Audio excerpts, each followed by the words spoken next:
It's Friday, and today, back from vacation to do live Q&A.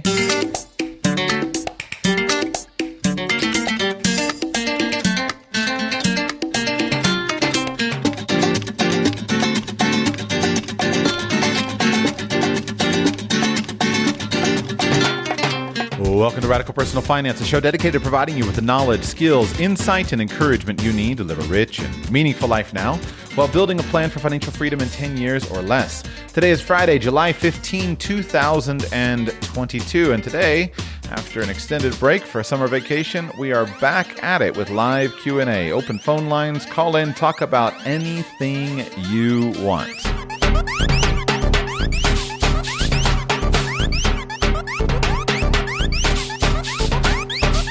This is your first time on a Friday Q&A show. Welcome. We're glad that you are here. These shows work just like traditional call-in talk radio has worked. You call in, you ask me about anything that you want, talk about any questions that you have. Happy to talk about details of your personal situation. Happy to opine on anything that you have questions on, anything you want clarifications. Happy to hear any disagreements, anything that you want. I don't screen the calls. I don't screen the subjects of the calls. I do screen the calls in terms of publishing the phone number. If you would like to join me for one of these Friday Q&A shows, you do that by becoming a patron of the show at patreon.com/radicalpersonalfinance. Search Patreon for Radical Personal Finance, become a patron of the show, and that gains you access to the time and the phone number to be able to call in and join me on a Friday Q&A show. And by doing it that way, it simply allows me to make sure that I have positioned things to not be overwhelmed with too many calls. I try to handle anywhere from 5 to 10 calls on one of these Q&A shows, and if I didn't do that, I would simply have far too many. We begin today with John in Pittsburgh. John, welcome. How can I serve you today, sir? Hey, Joshua. Thanks for taking the call. Welcome back. I had a question about opening a Canadian bank account. Thought it was going to be, pretty much seems to be the simplest, one of the early steps I can take to getting some money out of the U.S. But in calling around to the different banks I was going to go visit in the next few weeks, I noticed that a couple of them had mentioned the same thing, which is that it's not possible to do a direct, once I have the accounts open, it's not possible to do a direct bank-to-bank transfer from the U.S. to Canada. Instead, you have to wire transfer the money. With that limitation, do you still think it's probably still worth having those accounts established and set up, but it kind of takes away from some of the ability to do frequent transfers just to get them used to seeing the money going back and forth. Yeah. Or maybe I'm just talking about the wrong banks. It is a limitation. So each bank will have a different system, but you're dealing with an international bank, and the international banking system is different than what you're accustomed to with the domestic banking system. So usually you will do a wire over the SWIFT international transfer system. And so you'll do a wire, or a lot of times banks can take checks, and you can deposit funds via a check. So it is possible to use a Canadian bank account for your regular banking, depending on the specific bank and depending on the specific features that they offer you. So you want to ask them. But usually it doesn't make a lot of sense to do frequent transactions with an international bank account because of the increased fees due to international transfers. So usually it makes sense to have just a few transactions. And, for example, at the most frequent, you might, again, if you have an account with check writing privileges, then you can write some checks, and those will be cashed based upon the terms of the banks. You will find that because you're dealing with an international bank, if you're dealing with an institution that is skeptical about checks, I know it kind of feels like we're in the 1980s here. You do have an international, it's an international account, so you're going to have less acceptance with your check systems. Your debit card will work fine, and so if you have a bank that has reasonable prices on international transactions, then the debit card can work fine. But usually, if you were going to keep most of your money in an international account, then you would do something like keep your money there and then just pay your credit card bill once a month from it, things like that. What you can do is check to see if your bank will accept paper deposits. Every bank will be different. Sometimes, for example, you might have some of your checks sent there. Sometimes you can just simply use the automatic bill pay function from your US-based account and send a check that way. That can minimize the fees. But you are right. And so I don't think it makes a lot of sense to use an international bank account for day-to-day transactions. I think it makes sense to use a credit card for day-to-day transactions. And then if you really want to use the account frequently and not just have it as a savings device, then go ahead and set it up with just to pay your credit card once a month. So it is, the information that you have is correct, and the specifics will depend upon each specific bank that you interact with. Okay, that makes sense. Yeah, and to be clear, the only reason I'm looking to have more transactions or more frequent transactions both ways was just for the sole purpose of just having them accustomed to seeing transactions going in and out, not really for day-to-day banking or anything like that. So yeah, for that reason, I think I'm just going to go with a pretty low-end checking and savings type of account that has pretty limited withdrawals and stuff before you start racking up fees. But if it's just for emergencies only, that seemed to be sufficient. So and now that I can go to Canada, I figured I'd get that done. Exactly. And as always, be aware, in the international banking space, you will incur significantly higher fees than you're accustomed to in the United States. Seems like it. So it's just, a monthly account maintenance fee is an extremely normal thing in the space of international banking. It's fairly abnormal in the United States, but it's an extremely normal thing in international banking. So monthly maintenance fees, various fees, the fees are simply higher in the international world, practically, at least in my understanding, on a global basis, as compared to the United States. I still think that's a cheap price to pay for the services that you are getting. But if you are very fee sensitive, then it will impact you, and you'll want to minimize those fees just through prudent planning. I don't think you need to do transactions on a multiple transactions per month basis. I think the most important thing to set up is to set up your wire transfer systems. If you're using a Canadian bank account as basically kind of a relief valve, a backup plan in case you had to get money out of the United States, then the key is just making sure that you know how to wire money, you know how long it takes, you have all the information handy, so you could call up your bank and say, wire $50,000 from my U.S. account to my Canadian account, and that you know how to do it, and you know how long to expect that settlement process to take, etc. So you don't need to, of course, start with 50 grand. The key is just go ahead and practice going back and forth, so that when the time comes, if you ever needed to do it, that you can do it very quickly and you've practiced it. Yeah, no, that sounds good. I appreciate that, and that's exactly what I was going to do. Just put a minimum amount that gets me, semi-free checking account, and probably open up one for both me and my wife, so we both have some options there. Yeah, the magic number is to have enough money in the account that you don't wind up incurring fees based upon the account balance, but to have, if you want to minimize your reporting requirements in the United States, to keep less than $10,000 outside the country, so you don't have to file the extra disclosure forms. It's fine to file the disclosure forms, but if you keep less than $10,000 total outside of the United States, then you can minimize those forms. We go to Lucas in New Jersey. Lucas, welcome. How can I serve you today, sir? Hey, Joshua. Thanks for taking the call.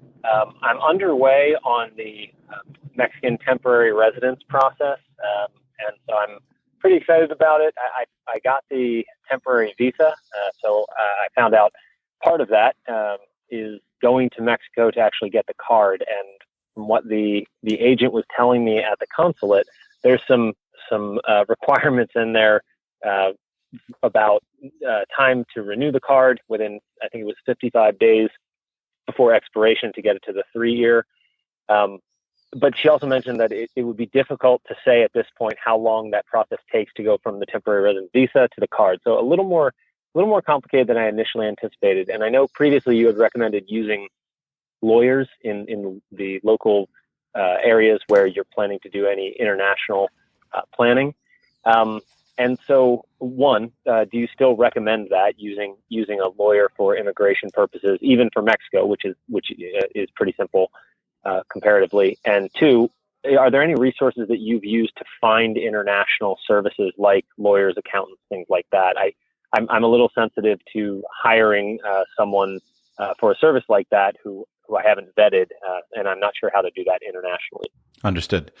So the answer is, so just to clarify, at this point, you have gone to the consulate outside of Mexico. You've received the little paper sticker into your passport saying that. Correct. And now you need to go to Mexico for the canje. Is that right? Correct. Okay.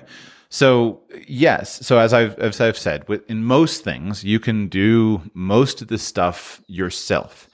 Most countries have some kind of system that you can go on their website, you can work your way through, you can set the appointments, and you can do most of these things yourself. So you don't need to hire lawyers in the world of international immigration. You can do it yourself. My experience, having done it myself and having hired lawyers, is that immigration lawyers or immigration consultants are worth their weight, worth every penny in terms of minimizing hassle and making stuff easy for you. So when I went to Mexico, I speak Spanish. I'm perfectly fine. I could have gone and figured it out. But it's just so much easier to use a lawyer who says, show up on this day, and you show up. All the papers are signed. You show up. They walk you up to the immigration official. You sit down. They walk in the other room because they're not. Anyway, they walk you up to the immigration official. The appointments are set up. The official has all the papers. Everything's taken care of. You sit there. You walk out 10 minutes later, and you're done with the whole thing. And that's worth so much more than trying to navigate the world of bureaucracy, especially in Latin America. There are some places where the bureaucracy is fairly streamlined.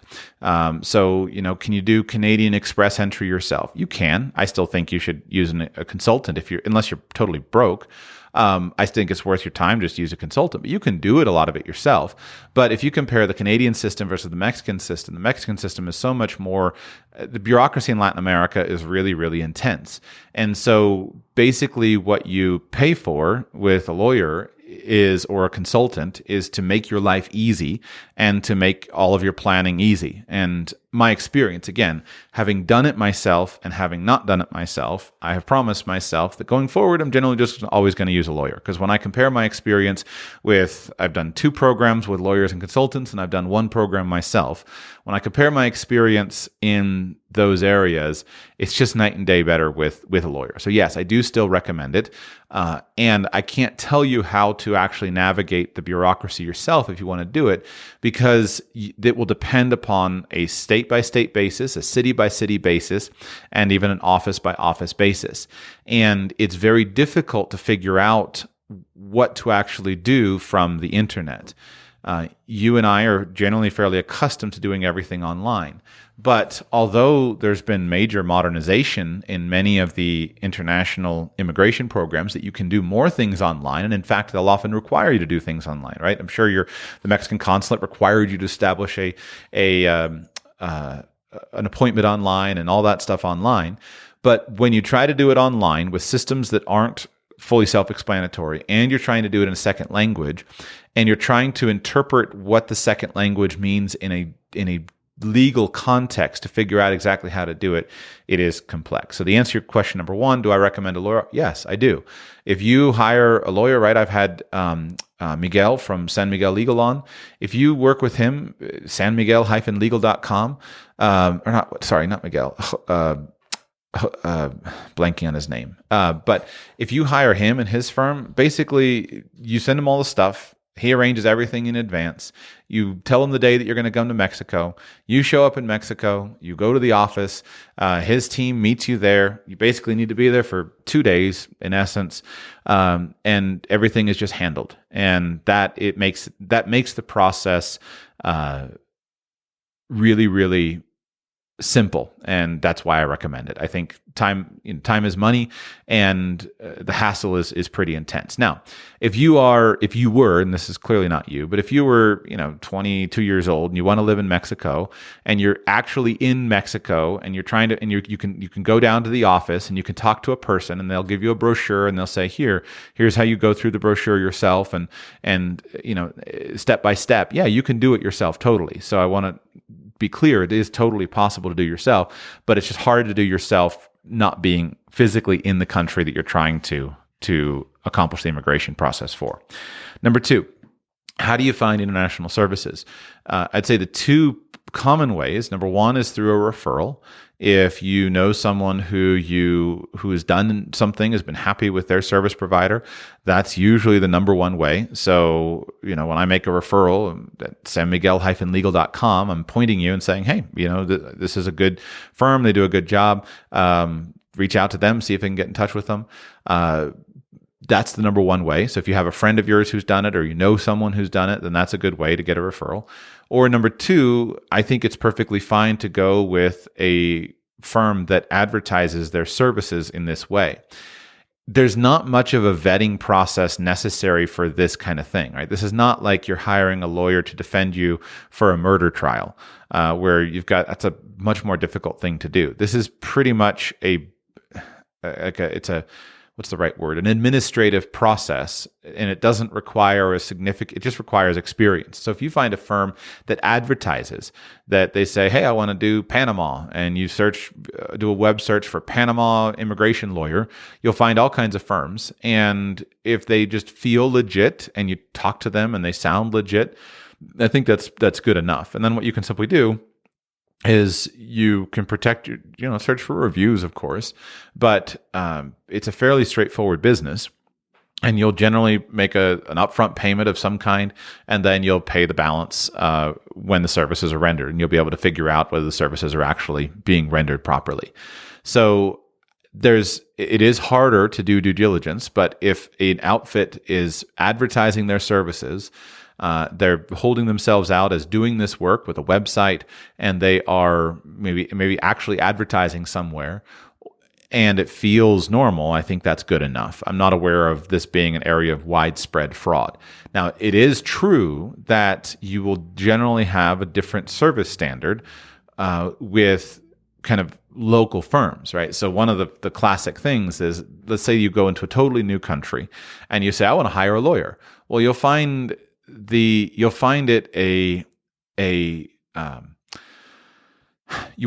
that you're going to get a different service standard if you just kind of hire a guy because his shingle out front says lawyer. But you can the amount of work someone puts into their website is a good indication of their stability as a firm.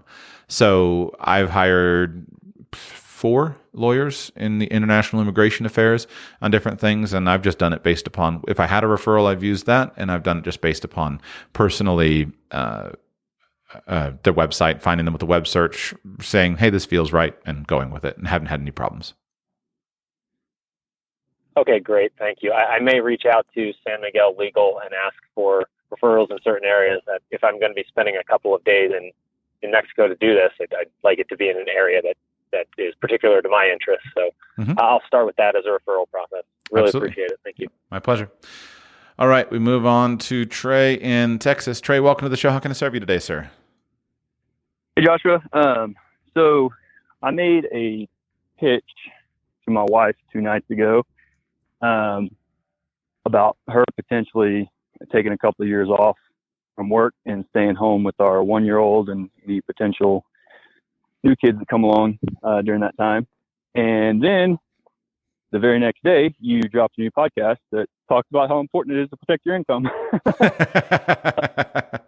I thought, so I kind of wanted to talk through that with you. And I'm happy to share numbers if you want. But how do you kind of weigh those two things against each other? And just to give you a real quick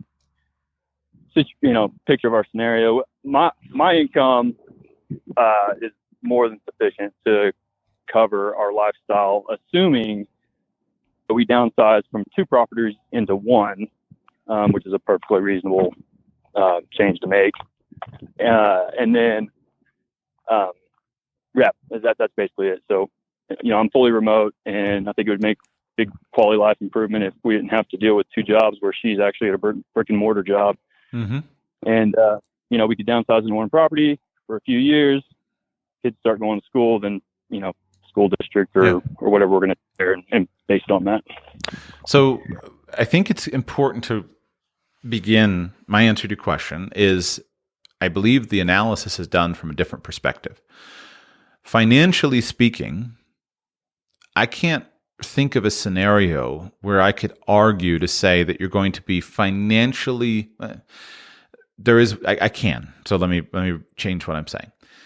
In most situations, if you have a dual income household and you turn that dual income household into a single income household, there's going to be a financial cost to that decision. You're going to have less money coming in the door, and unless there's an offsetting ability to increase income, then it's simply going to result in there's less income. We may have a lower lifestyle, financially speaking, and we may minimize our long-term wealth accumulation. The only way where that doesn't work is kind of the classic high performer profile. So if you look at when you have a family where someone is a very high performer, I always think about, I don't know, for whatever reason, years ago when I worked at Northwestern Mutual, I think he's still the CEO as far as I know. There was a guy named John Schlifsky who was the CEO, and he had 6 children, and he was the CEO of this huge insurance company. It is not possible for a guy like John Schlifsky to be the CEO of a huge insurance company and to have 6 children unless his wife is a full-time mother. It's simply not possible. You cannot do it. You cannot maintain that much responsibility, have a C-level job, have a huge business or a huge job. You cannot do that and also be a parent unless you have a wife, or I guess it could be either way, unless you have a wife who is taking care of your children and who is managing their needs. Otherwise, your kids are going to be a nightmare. It's just a disaster. It's simply not possible. Now, does it make sense in that situation? Again, I have no idea. Maybe I'm wrong. Maybe John Schlifsky's wife actually does have, some high flying career as well. I don't know that, but I don't know what I'm saying for a fact. It's just I always thought about him in this example. So if you try to maintain 2 incomes, then you can't do it if you're parents. You could do it as individuals without children, but you can't do it as parents because the stress and the constraints of children are going to mean that you cannot deliver at the very highest level in a job. So if John and his wife were both trying to maintain these jobs, they would leave the house at 6 a.m. They get at home at 6 p.m, 7 o'clock at night, see the children for an hour, and they would have to hire literally everything done for their children, and they would still get bad results because they wouldn't have any kind of relationship with their children. Now, if John can go to work and his wife is able to make sure that the children, are properly kissed and get their teeth brushed when they're going out the door to school, and then when they come home from school, she can help arrange the taxi services to get them to their events, make sure their homework gets done, make sure she's there to listen to their successes and their failures, etc. That division of labor can work out really, really well for John and for his wife, in my example. You can have John make, $15 million a year, $20 million, several millions of dollars per year. And his wife can benefit from a multi-million-dollar per year income. And her division of labor is that she provides the warm, loving environment for the children. And John is there a little bit at night and a little bit on the weekends, right? That's the common thing. And you see that. So if you go through the C-level suites of big companies and find high performers, I don't think you'll find high performers who are parents who are at the very highest levels who don't have a stay-at-home spouse who's able to take care of their children. Just doesn't happen. So this is one of the big things. And again, I've had friends who have watched go through this scenario. They're trying to build 2 careers, but they build 2 careers poorly because both people are struggling and they're trying to be good parents. They're trying to not, and they can't really get that extra, they can't put in that extra work that's necessary to go to the very highest levels in the corporate world because they feel the intensity of their duties in their family life and in their personal life, their marriage relationship, etc. So if you can have the division of labor, sometimes that can free you up to really invest in your career at a very high level, and you can make it to the top levels of management, to a 7 and 8 figure salary. You can build a business that's really big, etc. Even things like travel. Travel is simply not possible. The kind of travel that's necessary for most high-level jobs, it's not possible if you don't have a full-time mother to depend upon to provide the stability that the family needs. You can't have two people managing 10 days of travel per month. It's not possible. So outside of that, I think we have to acknowledge that if your wife were to stop earning an income, that's going to be a decrease in the financial income for your family. Now, is that something that you should do? I think if it's part of it, it's very much kind of a matter of vision and lifestyle, and a question of, is there an investment into our family that can be made up for it? So you can minimize the financial impact in some ways, right? So I will frequently help people do an analysis of the second income. If you have one income, let's say that your income is higher and she's still working, but her income is lower. If you actually look and you say, how much is it costing her to work? You can say, well, she's working, she's paying the highest marginal tax rate on her income. We have all these work-related expenses, et cetera. Then you can mitigate and say maybe it's not as big of a loss as just her gross income number, but it is still going to be a decline. So you have to feel like you're getting something else out of it. You have to feel like you're getting a lifestyle improvement for you, a lifestyle improvement for her, a lifestyle improvement for your family, for your children. You have to feel like you're getting some benefit from it that makes it worth the money. And that's my conviction, is I believe, and my wife would affirm this if she were here, is that for us, it's simply a lifestyle decision. Part of it is that I would not be able to do the things that I can do if we had to manage my job and her job. Part of what I already said, so I'm focused on, the deal I made with her is, I'll take care of the money. I'll make sure that you're rich. I'll make sure that you have everything that you need for the rest of your life. You be part of my family and come along with me. And that for her was not a high cost, because she was my particular wife was never had a strong career ambition. She didn't have a career that was important to her that she wanted to build, et cetera. So that she was good with that. It was a good deal for her. It's a good deal for me. But it's also a focus in terms of the kind of family life that we want to have. We never wanted to have one child. Well, one child, you could do it. 5 children, a little different, right? So you want to build a certain career, and also we see it as an investment into our children. So one major part of my goals in life and our family vision, a huge part of it has to do with building a dynasty. That's a very, very important component of my life vision, is to build a dynasty and to impact and build the kind of family dynasty that I'll be proud of when I'm 100 years old, and the kind of family dynasty that will impact the world.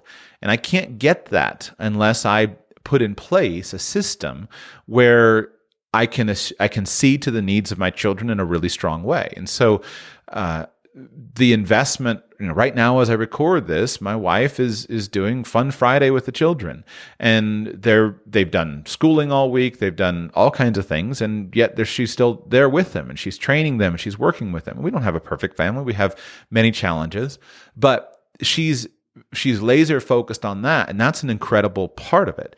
So if you look at the psychological problems that adults have and you trace them back, so much of that stuff is formed in childhood. And so when you look at it from an early education perspective, when you look at the values that are formed in children, you look at the vocabulary that is formed in children, you look at the academic ability that is formed in children, you look at the emotional security that is formed in children, those things are best formed with a close relationship with parents. And if you believe that, if you're convinced of that, that's part of your family decision, then it's not a matter of a financial question. It's a matter of, this is the lifestyle we want. This is what we want for our family. Now, you do need to be very conscious of the cost, right? If your wife stopped her job, it comes with a couple of big costs that make her very vulnerable. Number one is if she stops earning an income, she's entirely dependent, and your family is entirely dependent on your ability to earn an income. And so you need to make sure that you are a man who is worthy of that responsibility. You need to make sure you have a decent income and that that you have a strong growth potential for your income. You need to make sure your income is properly protected for her, disability income insurance, life insurance, prudent financial management. It will come with a significant cost for her in her career, depending on what her vision is. If she's in a career and she takes, 6 years out of a career and she comes back, she will, from a career perspective, she'll be behind her peers who didn't take time off out of the workforce to raise children. If she is a longer term mother and let's say she takes 10 years out, it'll make a huge difference in her lifetime earnings. It'll make a huge difference in her relevance in the career field, etc. So there are substantial costs for her if she made that decision. And you have to be convinced that those costs are worth it and that this is something that you want as a couple and that you are committed to and it's part of your lifestyle. For me, I've never imagined it any other way. I wouldn't do it any other way. I love, as I have stated publicly for it, I love the lifestyle that comes with the decisions that we have made. But it's not something that is without cost. It very clearly is, and it needs to be something that's your conviction and her conviction and kind of your shared vision as a family of what you want and the kind of lifestyle that you want. Then and not just kind of a random thing. I think it's a pretty good deal for her if you're the kind of man who could do it. My wife has a great deal. It's funny. I posted a tweet. Alex Hormozy tweeted out. I think he said something like, "Marrying rich is the least discussed, pathway to passive income." And I've often thought about that. That it's kind of funny, right? But we don't discuss it. I've often thought to myself that marrying rich or marrying someone who wants a stay-at-home wife is one of the fastest paths to financial independence, a financial independence lifestyle that it can be. It's hard to suggest that as an actual course of action, given the various risks that are involved. But I think it's a pretty good deal. My wife, ever since we had our first child, she calls me money bag sheets. When she needs money, she comes to me and she's got any money. She has no budget. She can spend whatever money she wants. She just simply has to maintain and help pull the home together. And we work hard to make sure she has the support that she needs. And I don't intend for her ever to have to earn income for the rest of her life. And so it can work into a really great teamwork scenario, but it is one of those things that you got to be very careful in the modern world where there's a very big difference in vision. You have to recognize that if your wife does that, it does expose her to it makes her more vulnerable.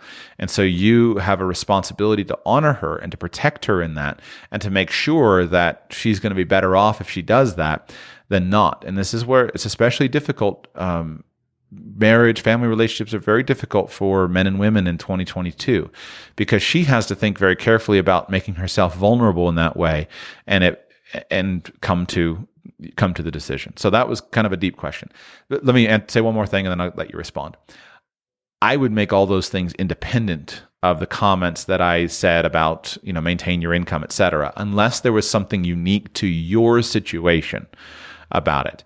And the reason is, so for example, let's say that you have a bunch of debt and right now you're trying to get out of debt and you're trying to figure out how to solve that and you're 5 months away from getting out of debt. Well, yeah, keep her income for the next 5 months so you can get out of debt. But in terms of macro conditions of the economy or what might or might not have in the next few years, I don't think we can plan those things with enough certainty to actually make personal decisions on them. So, if I knew recession was coming, would I delay marriage? No, just get married, right? If I knew recession was coming, would I, and my wife wanted to be a stay-at-home mom, or we wanted to have a baby, would I delay having a baby? I wouldn't. I would just have a baby. How do I know recession is coming? How do I know? We don't have any clue, any certainty of that. And these lifestyle decisions are too important to rely upon what might happen in the future from a macroeconomic space. If I knew recession was coming, would I not go and change jobs or start a business? In the macro scale, no. If I knew that interest rates were going to triple, would I go and start a mortgage business? No, I wouldn't. But would I not go and pursue a job? No, I would pursue it. You want to live your life and focus on pressing forward. And as long as you're generally in a good, prudent space where you've got most of what you need handled, then I think it just makes sense to press forward and ignore the economy. Great. I mean, I think that last little bit that you said about making the decision independent of any kind of forecast about what the economy is going to do, it's exactly where I was on it too. My phone shut off in the middle of it. I was outside in Texas and it got a heat warning on the phone and it just shut off. But so I'll go back and listen to the entire comments that you made. But just to address a few of the things there at the end, from a security perspective, that was one of my main concerns too. You know, just going from 2 to 1 is a lot closer to zero income than 2 is. But I've had a really stable career for my first 10 years, post college with the same company. Had a promotion like every 2 years for the last 10 years. And the most recent one was like a month ago, so I doubt they're going to lay me off. And then we've got just a stupid amount of cash that we've just held for no real reason. I thought I was going to buy some kind of income property and it just hasn't come up. And so we've got like $200,000 in the bank right now. But if we were to go through with this plan, we would sell one of our homes, move to the other one, and we'd have like $400,000 in cash, which is like 5 years worth of cash living fat, you know. So there's just really not a lot of financial risk in my mind. I don't think. Yeah, I don't think you have any financial risk from this. The biggest risk would be for her. Is she, you know, in terms of, and that's what I spent some time talking about, is her career something that's very important to her, right? Is it a sacrifice for her to leave her career, or is it just a job? Because if it's a career that she says, I've got this 30-year vision of where I want to be in this career 30 years from now, the biggest cost to her, if she were to leave her job, is not the income. The biggest cost to her is 5 years of lost advancement and experience in the career. And so you want to weigh those costs because those are big costs for her. And they need to be carefully considered and make sure that, this is something that she wants and that she has a vision of. And it's definitely not something it needs, I think it's as a husband, it's your job to share a vision and to share what you see as a family, right? And say, hey, here's my proposal. Here's why I think it would be a good idea. But especially in today's world, based upon the situation that she's in, the advice that she'll hear, what her girlfriends will say, etc. This is something where she needs to be clear on the benefits and the costs and be sure that this is something that she wants. And it's definitely not something that you would force her to do. That would be a major mistake. Sure. Totally appreciate that. And that would change everything if she had a career that she was pursuing and had some kind of 30-year vision of becoming something. But she loves her job. She's a professional. She's a pharmacist. She loves what she does, but she's stated many times that she does not want to be in management. She wants to be a sort of a staff type pharmacist, which I think you can go back and get at the end of being a stay-at-home mom whenever you decide to. Yeah, and in that case, I've worked with a lot of pharmacists. You'll just want to look and see, is there a way is there something where she does, 1 or 2 shifts every 2 weeks where she can keep her connections alive, keep her head in the game, keep all of her licensing current, and make a little bit of money and just have a little chance to be out of the house, a chance to do something different. I think that's one of the things that is often challenging is simply because I'm a stay-at-home dad, so I'm super in touch and in tune with this stuff because of how involved I am with my children by design. Having a job to go to is a wonderful relief from family pressures. It feels so easy once you have been. It feels so easy to go to work once you've been a full-time father or a full-time mother, because it's just an easy thing. You go to work, you do come into your job, 8 hours, 10 hours shift, whatever, you're done and you go. And so having a little break from your home life is, I think, very important. And traditionally, this has generally been provided with community, right? You have a community where you send your children to school, you have mom can come over and help, you have neighbors, children can go play outside, etc. One of the things that I think has happened in 2022, meaning just in our current day, is that it's actually become more difficult for you to be a full-time parent because the pressure is much more intense. And here's what I mean by pressure. Number one, parents find themselves, at least in my observation, with far less community than was once available. And the community that is available is a very structured community. So if you went back 100 years and you were a new mother and you had a baby at home, it was common that in your block where you lived or in your apartment building, or you had neighbors around that also had children. But for various reasons, number one of which being that we have many fewer children in today's day than we've ever had, is just not, you don't have that many people in your local area that have children. You can go to the suburbs somewhere, and yeah, there are some children, but there's not, in a row of 15 houses, there aren't 5 other mothers with babies.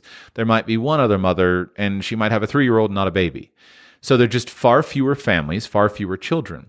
And then the places that you meet the children, we don't socialize much on a neighborhood basis or on a close geographic location basis. So maybe she goes to a mom's group at her church, but now that's drawing moms from all around a 20 square mile area. So if she's going to go and take the children and someone's going to babysit for her so that she can have a little break, she's got to make it a whole affair and a whole event, right? Got to load up the child, make sure we have the bag all packed with everything the baby needs, and then go over to Susie's house and drop the baby off. And then I got my 1 hour and go back. It's just not the same kind of thing of a break as when there was more of a neighborhood structure where you had other parents with children and they're physically close. In addition, we have in the modern age adopted very different standards for what is quality parenting and what is appropriate parenting versus our forebears. So today, my wife and I, very rarely are our children out of our sight. Very rarely are we ever physically apart from them. And because we have all kinds of worries, right? We worry about molesters. We worry about them getting hit by a car. We worry about all this stuff. And we're constantly viewing everyone around us with suspicion. Well, is that person, a closet pedophile? Or is that person and you have all these fears and concerns that previous generations just didn't worry too much about. Now, should they have or should they not have? Obviously, they should have worried more in some cases. In some cases, we're a little bit overprotective. But even though, I'm into the concept of free range kids and, having your children have opportunities and be tested, but you still are super careful. And so where let's say you went back 100 years, a mother may have said, kids, get out of here. It's 2:00. I don't want to see you till dinner time. And the children go out and they're gone for 3 hours. That today is considered a form of neglect or abuse. And so parenting is in some ways a lot more intensive than it once was. I don't want to paint a one-sided picture. There are many ways in which parenting is much easier than it has been in the past. But I do want to acknowledge that these things contribute to make it difficult. And these things contribute to making the life of a full-time mother, a full-time father pretty intense. And so having a break, having a day or two every 2 weeks where you go and do some shifts at the pharmacy, if you guys can figure that out with appropriate childcare, with the two of you working together, I think that can actually be something that is a big lifestyle improvement for her, where she maintains her sense of professional capacity. She maintains her ability to say to others, yeah, I'm a pharmacist. She maintains her connections. And then if she decides she wants to go back to being a full-time pharmacist in the future, it's easier because she's still visible and she's not coming in out of the cold. Yeah, totally agree. I made the same recommendation when we were discussing it the other night. I said, you could go get a PRN job at a hospital or whatever you want to do just to keep your foot in that world if you want to, but you wouldn't have to, kind of up to her. Yeah.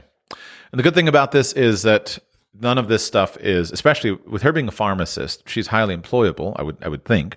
And so none of this stuff is permanent, right? If you guys try it out as a family and realize this isn't working for us, you can always make a change. It's not hard to move it back. You don't have to have the next 20 years planned out today, just next year or two. And certainly you can afford it. If anything, it could be a nice sabbatical for her and an extended maternity break, which I think is a really welcome thing. No doubt. Yeah. Appreciate it. Thanks, Josh. Yep. My pleasure. All right. We go to the great state of Utah. Welcome to the show. How can I serve you today? Hey, Joshua. I have a a pretty simple question compared to the last couple ones. A few weeks ago, or I guess probably a month and a half ago, we had talked about a Vanguard lifecycle fund and some people that were holding it in a non-taxable account, and they got stuck with a big tax bill. Mm-hmm. And that episode, you had mentioned you thought there were better ways to invest money than a lifecycle fund that could provide a little bit more return. And I'm just curious to see if you'd maybe elaborate on that, on some options other than a lifecycle fund for a non-taxable account. Sure. Well, at its core, my opinion is simply people overestimate the value of bonds in their portfolio and underestimate the value of stocks. And life cycle funds generally operate on a principle of significant increases in the percentage of bonds in the portfolio as compared to the percentage of stocks. So let's begin, I'll keep it very simple, but let's talk a little bit about modern portfolio theory. So in modern portfolio theory, the idea is, how can we design a portfolio that gives us the maximum return based upon certain levels of acceptable volatility? Notice I'm using the word volatility. Usually we'll use the word risk, but by risk we mean volatility, ups and downs in the market and ups and downs in the portfolio. From a retirement planning perspective, as we get closer to retirement, as we are in retirement, generally speaking, because we need more money from our portfolio, we're increasingly less willing to accept volatility. People get nervous if they've got $2 million to retire on and they got a 25% market drop, and all of a sudden they wake up with $1.5 million in their portfolio. They get super nervous about that, as they should. And so modern portfolio theory purports to create the most efficient portfolios for every level of accepted volatility. And so the highest returning portfolio will generally be an all-stock portfolio. But the remarkable thing about modern portfolio theory is that they've proven that if you just have a little bit of bonds, maybe you give up a little bit of total risk, a little bit of total return, but you gain a big, dampening effect with less volatility. So a portfolio of 20% bonds and 80% stocks doesn't return that much less than a portfolio of 100% stocks, and you get a good dampening effect.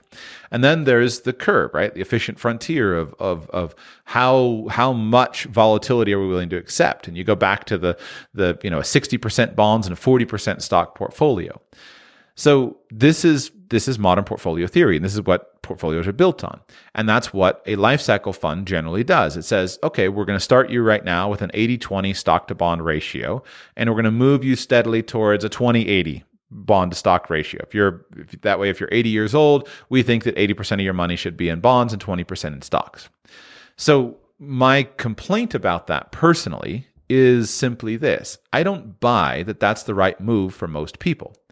And my arguments are simply these. Number one, volatility is not generally a problem unless you've done poor financial planning. And so retirement planners are usually facing a constraint that the client says, how do I get the most return out of my portfolio possible, because I've just saved barely enough for retirement, and also that income has to be totally stable. That's a hard thing to answer, right? If you say, here's $2 million, I want the maximum income, and I'm not willing to accept any ups and downs in my income, you put a planner in a tight spot. And the planner is generally going to take a fairly conservative approach, develop a conservative portfolio that has the highest probability of returning that stable income. But what if you went to the planner and you said, yeah, I'm totally willing to change my spending from time to time if I had to. I just want to have a portfolio that gets as big as possible. Well, you wind up with a different portfolio. So all of traditional financial planning that creates these portfolios along the efficient frontier is built upon the mathematical proposition that you have to have stability of income. And thus you want to maximize the return from the portfolio measured by stability of income. That's the underlying assumption. If you take that assumption out, you could assess a different you could make something different happen. And so it's kind of like this, right? Let me use an example. If you came to me at 60 years old and you said, here's $2 million and I need as much income from that money as I can get every single month and I have to have a stable income, you would get a different portfolio than if you came to me at 60 years old and said, I'm 60 years old, I'm never going to spend a dime from this portfolio. I want to leave as much money behind to my children and grandchildren as possible. Does that make sense that you would get two different portfolios based on those constraints? Yeah, it does. Okay. So which of them would create the higher return? Well, almost certainly, again, I have to say almost because we don't know what the future, and past performance doesn't necessarily indicate future performance, but almost certainly any analyst who looked at that would say you would have far more money in portfolio B because you just said, I want as much money as possible when I'm 90 years old. And you would generally, in that scenario, put the money all in stocks because you don't need the stability, you don't need the volatility, you need the total return. So this brings me to point number 2. So point number 1 is the model is constrained by a presupposition. The presupposition is I need stable income to last, and I need to maximize the income from my portfolio and need to last for the rest of my life. So point number 2 is this. I believe that the reason stocks outperform bonds is quite simply that owners get richer than lenders. Owners of companies get richer than people who lend money to companies. And at its core, that's the difference between stocks and bonds. Stocks represent ownership in a company, and bonds represent lending money to a company. Owners get richer than lenders. And so while I certainly wouldn't make a forward-looking statement such as stocks always outperform bonds because it's not true, meaning we don't know the time period, but on the whole, I don't see how in a long period of time it would ever be possible for a bond portfolio to ever outperform a stock portfolio. That's why bonds have lower returns, because they're lending money to companies. And those are good and useful terms. Bonds are wonderful, right? If you're running an insurance company and you have to mathematically be certain that you can pay the claims of your insureds, then you're going to have a portfolio with a lot of bonds in it because you can get a good return with good stability. But I don't want just a good return. I want a great return so I can maximize my lifestyle, which leads me to point number 3. I believe that it's better and easier to train an investor to be comfortable with volatility than it is to kind of create what metaphor to use. I want to train an investor to be comfortable with volatility and then make sure that the financial plan reflects that rather than indulging the ignorance of the investor. Think of it like this. Use an airplane example. Is it easier for you to build an airplane that will never bounce up and down in the air and the wings will never waggle on it? Or is it easier to simply train somebody to say an airplane bouncing up and down in the air is not a big deal, and the wings are waggling or wagging and wiggling because that's how metal works, and that's just fundamentally how the physics of metal work.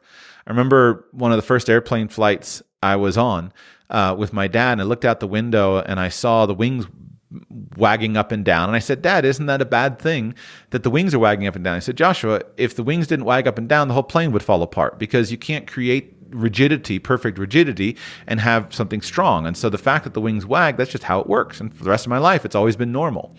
And so I explained to my children what airplane turbulence is. It's like we're just hitting waves. It's no difference. And so then when you're on an airplane and the plane is bouncing up and down, it's generally not that big a deal, right? There can be, of course, indications where you drop 1,000 feet in an air pocket or something, but it just doesn't matter. It's just turbulence. The plane is built for it. This is how flying works. So it's easier to educate someone about how flying works than it is for you to try to create some totally new technology where they can have a silky smooth flight and not see the wings bouncing up and down. So in investing, our job is to educate investors to be comfortable with volatility, an appropriate amount of volatility based upon their goals, but not to indulge the investor's ignorance and the investor's irrational fears of volatility. So I would rather spend time educate. So like it's this classic thing with risk profile questionnaires. As a financial advisor, the way that you protect yourself from liability and the way the company protects itself from liability is to do risk profile questionnaires. And these risk profile questionnaires create a written record that the investor has considered the effects of market conditions on his investments, and he's telling you, here's the kind of portfolio that's suitable for me. And while you can push somebody a little bit, generally speaking, at least when I used to give risk profile questionnaires, I just gave them. I didn't try to educate someone, right? I need to know what they say. But now here you face, as a financial planner, let's say the person gives it back and they say, yeah, I'm not comfortable with swings in the value of my portfolio. There can be multiple reasons why an investor may not be comfortable with it. One reason might be that the investor's budget doesn't allow for swings in a portfolio. I've got $3,000 a month, and I've got $3,000 a month of bills, and if I don't have $3,000 a month, I'm going to get kicked out of my house. You can't afford any volatility. But then the other thing is just the emotions of the investor. They might be the kind of person who's just not comfortable with volatility. So let's say that somebody fills out an investor profile questionnaire. They hand it back to you as the investment advisor, and you see that they're not comfortable with the swings in the portfolio. What do you do? What's the right thing to do? Do you just take them and say, yeah, you're not comfortable with turbulence on an airplane, so let's just make sure you don't ever fly? Or do you say, should I try to educate you to be comfortable with volatility? And that's a really hard thing, because I think it's generally the duty of a financial advisor to seek to educate that person to be comfortable with volatility, but that can come back to bite you, because now you might educate the person into accepting a more volatile portfolio. Then things go down, they freak out, they sell, and now you screwed up the whole thing. And so a lot of times you just kind of quietly accept it and you let the client steer you instead of you steering the client, because it just feels easier and it feels like, well, I'm listening and I'm respecting their wishes. Well, my goal is I want to educate the investor to be comfortable with volatility, and then I want to build a financial plan that accounts for it.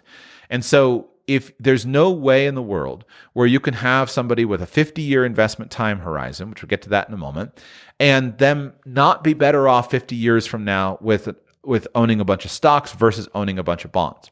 Next point, I got to move faster. People dramatically underestimate the risk of inflation versus the risk of volatility. They underestimate it. Inflation is a huge enemy with regard to investing. A normal 3% inflation rate is devastating to someone on a fixed income, let alone a 9% inflation rate. So the only way you can outstrip inflation is to have investments that are significantly outperforming it. And so I believe that it's more important for an investor to maintain their lifestyle than it is to maintain their portfolio balance, right? You need the lifestyle. And so over the long time horizon, it's really important that we have a portfolio that's very tilted towards stocks and very non-tilted towards bonds. Next point, people underestimate their actual time horizon. So if you're 50 years old and you're planning a retirement plan, I think you need to plan for a 50-year retirement. Certainly there's some people who will die at 70, but it's very probable that a significant portion of people at 50 today will wind up with a 50-year income. And so you need the power of stocks. And so I'm continually trying to push people more into stocks and less into bonds for these reasons. So a retirement plan in a static retirement age date fund that is systematically pushing people more and more into bonds is just antithetical to what I think matters. And then the final point is this. Let's say that you're successful as a financial advisor in getting someone to invest heavily in stocks. And let's say that you have enough time for those stocks to do their work. Let's say that you get someone into a heavy stock portfolio, say at 55 years old, and then at 75, they're still in a heavy stock portfolio. And let's assume that we've had good performance in the stock market. Well, now the person has far more money than they otherwise would have had if they had gone heavy into bonds to protect the volatility. And so now that they're richer, now they can actually afford to take more risk with stocks because they have a much bigger portfolio, and as long as they don't need to maximize the income from the portfolio, the money can grow more. And so now we look at it and say, hey, you're 75 years old, but I would have no fear at all. Let's say somebody comes and says, I've got $10 million in a portfolio, I spend $100,000 a year. I would keep a 75-year-old, or I would at least want to keep. If it were my dad and he was 75 years old in that example, I would tell Dad, be all in stocks, right? 100% in stocks. Because now I'm thinking about what can the portfolio be worth when you croak at 100 versus what would happen if you went heavily into bonds. There's no reason for you to go heavily into bonds if you got $10 million and you need to spend $100,000 a year. The stocks are fine. And so now you're richer because you took a stock portfolio instead of a bond portfolio. You're now richer. So now you can afford to deal with more volatility even though you're older, and your whole family can benefit from the increasing growth. So with the exception of somebody who needs a totally stable portfolio so they can maximize their income because they don't have enough money for retirement, I try to get people to move a portfolio more in favor of stocks versus bonds and ignore ever getting to the position where you've got a 60% portfolio in bonds and a 40% portfolio in stocks. And then I try to solve with just good, what I call financial planning, meaning make sure you're flexible with your expenses and make sure you have cash on hand and solve the volatility problem with that, and then educate the person to be willing to stick through during the difficult times versus the bailing on the portfolio because the market went down 30%. So you said you were going to give me an easy question, and it's not an easy question for those reasons, but that's why I say there's nothing wrong with a target date retirement fund, but I don't like it. That's perfect. That was the airplane example is a good example. It's easy to understand. So for someone who has been investing in life cycle funds, how's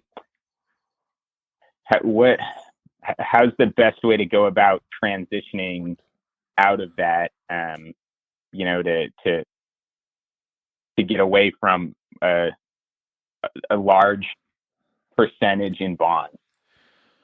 Well, don't do anything because a random guy on the internet tells you to do it. That's first of all. Make sure that you understand, and for yourself, because it's your money and you care about it more than anyone else's. So you need to be more educated on it than anyone else is. So take what I've said and then read a dozen books on investing, and see if you still believe what I've said is true after you read a dozen books on investing and portfolio management at whatever level you wish to engage in that. Then, if you are sure about that, what you do is you sit down and you say, what is my desired portfolio at this stage in my life? And you always need to build a portfolio based upon your goals. What are my goals for the money? So if this is my 20-year money, you'll have a different portfolio than my 3-year money. So back to my example. If you're using a target life cycle fund as a college savings account for your 16-year-old, that's not a wrong move. It would be a little, they do have funds for that, but basically the idea is that having volatility with money that you definitely need to pay for your 18-year-old's college, that's a good time to have money out of stocks. So there's a reason why we say don't invest money in stocks that you're going to need in the next 5 years, because we can't predict the volatility in the next 5 years. And if we have a 30% market drop or a 50% market drop on the college money that you need for your 18-year-old, that doesn't work. So you need to apply your personal financial planning to your portfolio and put names and goals on your different funds. Then if you wind up with a portfolio and you say, hey, here's $1 million over here, it's currently invested in a target date retirement fund that currently has a 37% exposure to bonds. And I think what I'd like to do is actually move to, say, a 90-10 portfolio. Then you simply sell the funds and you move it into new funds that will allow you to have your 90-10 portfolio split. And then you need to consider the tax consequences, because some of these are in tax advantaged accounts and not. And so you consider the tax consequences and figure out kind of what those costs are and make sure it's still a smart move for you to do. And then usually you'll locate your bonds inside of your retirement accounts and you'll locate your stocks outside of your retirement accounts to the extent that you have to locate those assets differently. Excellent. That's great. That's perfect. Good. Anything else? Yeah, so my wife and I kind of have accounts spread across a handful of things. My 401k, my wife's 401k, and then IRAs. And is there a good way to kind of keep track of those all together in terms of allocating a portfolio? Would you use one account for one specific part of the portfolio and another account for another part, or would you do an even distribution of parts of the portfolio in each of those accounts? If you will put the numbers down on a piece of paper of what accounts you have, how much is in them, and then you'll put your goals down of what you want to own, why you want to own it, and then look at them, there's probably a fairly obvious way to set it up.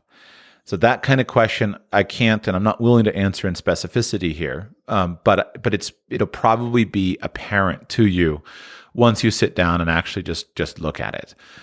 Having 2 401ks and 2 Roth IRAs and 2 taxable accounts is probably not that big of a deal, especially when you're looking at when you're primarily owning mutual funds, as you probably are in most of those accounts. So the key is, if you put them down, I am slightly sidestepping your question, but if you just write down your goals, it'll probably be obvious. And so let me just give you one example. If you said, you know what, I want to have a portfolio that is, I want to put 80% of my money into index stock mutual funds. I want to put 10% of my money into bond index funds, and I want to put 10% of my money into speculative accounts where I'm going to speculate on single stocks and I'm going to speculate on things that I'm interested in. Then you look at your portfolio and you've got $300,000 at your primary 401k. You got $200,000 at your secondary 401k.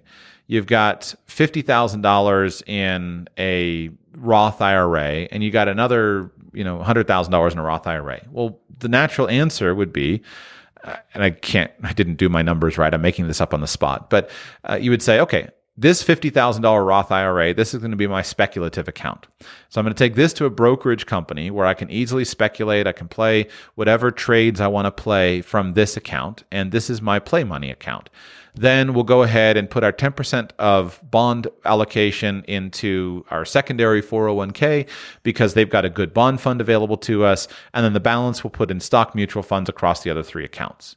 So if you lay out your goals of what accounts you want and why, and what your goal is for that account, and then you look at what the options are that are available to you, it should be obvious, right? It's obvious that you're not going to speculate in your 401k, because generally you're not going to have access to single stocks. You're going to want that just to be one of your mutual fund accounts where they have a good fund. Hey, here's a good index mutual fund.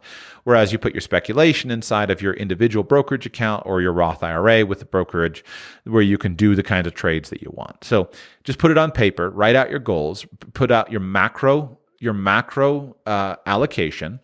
And then, meaning I want 5% of my money in gold, I want 5% of my money in Bitcoin, I want 10% of my money in bonds, and I want 80% of my money in stocks. Okay, whatever your macro allocation is, then look at your more detailed allocation. If you need, if I want to do stocks, do I need to follow a more diversified plan? Do I want to put a total stock market index fund? Do I want to have a certain portion in the United States versus other countries?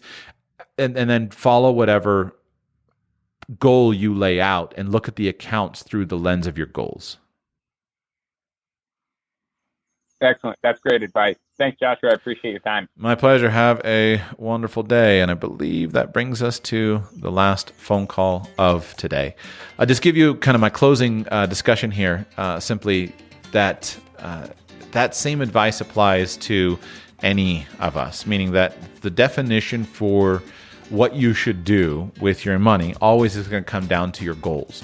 And those goals need to be personal. So a goal of beating the market is irrelevant. A goal of having a certain amount of money to retire is relevant. And I should have said this when I was answering the question, but there are reasons to minimize volatility.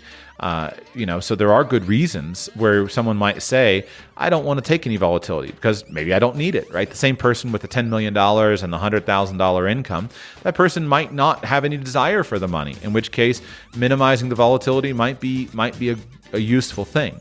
I don't think that a bond portfolio is by definition safer than a stock portfolio, at least a well-diversified stock portfolio, which is why I'm avoiding using the words risk and safe. I think it's just simply less volatile. And bonds have their own sets of safety risks. And so you have to be more precise and defined. But the key is always going to be your goals. And if you're wondering what to do with your money, the answer is usually, in my experience, clarify your goals. And if you'll make your goals clear and say, this is my goal, and then put those goals on a piece of paper in front of you, and then look at your balance sheet, or your income statement, or whatever it is that your financial document you're looking at, then if you compare your goals to your money, the answer to your money question will usually be obvious. If somebody doesn't know what to do with their money, I don't spend a lot of time talking about what they could do. I try to focus on what their goals are. And if your goals are clear, then generally the next steps are fairly obvious. And that applies on the macro level, and it also applies on the specific, account location level or type of particular assets that I want to invest in. So if you're wondering about something, get clear on your goals and then go back and tackle your financial question. Thank you for listening. If you'd like to join me on next week's Q&A call, go to Patreon, search Radical Personal Finance. I would love to have you with me next week.